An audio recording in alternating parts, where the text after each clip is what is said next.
Hi, it's Alex, your friendly neighborhood mechanic. Working today on a Hyundai Tucson, which is a simple little SUV. So I'm going to give a little piece of consumer advice for everybody.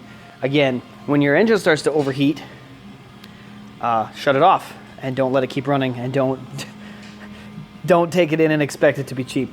So basically what's happened is we have a Hyundai Tucson 2-liter here, just a tiny little 4-banger engine, and they've already put a motor in this because of an overheat condition a couple years ago. So they've brought it in and they let it get way too hot again. So we checked for compression in the cylinders, which we do with this little compression tester here by threading it into where the spark plugs go.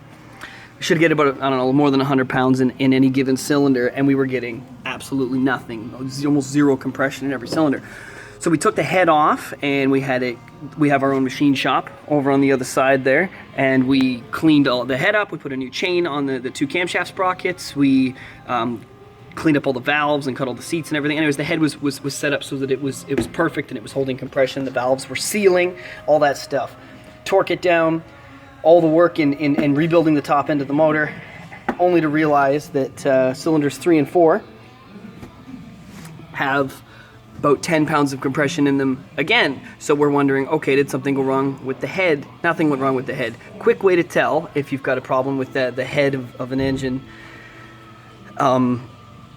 is if you put a little bit of oil down inside the spark plug hole, about not too much, maybe 2 or 3 squirts of oil if you're using a can or something, and then you check compression again, and all of a sudden this gauge goes from having like maybe 10 or 20 pounds to 100, like you can see here. It jumps up. It's a very good sign that the actual rings, the bottom end of the engine, the compression rings, are not doing their job, because you've now used the oil rings to seal it while it goes up and down a couple times. So now this has gone from being like $1,000 head job to like a $2,500 motor job. So don't let your engine overheat, you fucking morons. And that's my advice for the day, because now I get to pull this motor out and do this whole job again. Can't wait.